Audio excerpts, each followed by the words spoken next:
তুমি সন্তোষ দত্তর একটা ঘটনা বলছিলে আমাকে, সেই ঘটনাটা যদি একটু অভিজ্ঞতা মানে সাংঘাতিক। মানে উনি তো পেশাগতভাবে একজন লয়ার ছিলেন, ক্রিমিনাল লয়ার ছিলেন। তো একটা মুহূর্তে মেকআপ রুমে একটা কি সেকশন ক্রিমিনাল অ্যাক্টের আমাকে বোঝাচ্ছে, আমার তখন ছোট্ট বয়স। আরে এরকম হয় সোনার কেনার সময়? সোনার কেনার সময় না, খুনিকে তো ক্রস করতে হবে। আর আমার খুনিকে তুমি কেন সাপোর্ট করছো? আরে আমার তো কাজ হচ্ছে সত্যটাকে নিয়ে আসা। তো আমি জানি ও খুনি, বাট সেই প্রমাণ করতে তো জজ সাহেব বলবে, আমি কেন বলবো? তো আমার কাউন্টার আর্গুমেন্ট থাকবে। ভালো ব্যাপারটা আমার একদম পছন্দ হচ্ছে না। সন্তোষ দা, শর্ট রেডি। কেউ এসে বললো মেকআপ রুম, ও রেডি, চলো।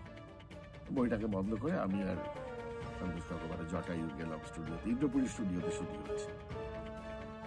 এবার শর্টটা ছিল ট্রেনের কামরায় ঢুকছে কুলিকে নিয়ে, এবং কুলি পয়সা চাইছে, এবং আপনারা সেই ফেমাস দৃশ্যটা মনে আছে, তাঙ্গাতকার। এবার এই লোকটা এর আগে ক্রিমিনাল লয়ার, সে খুনি, তার এইসব গম্ভীর গম্ভীর কথা আমায় বোঝাচ্ছে, মুখে পাইপ, পুরো চশমা।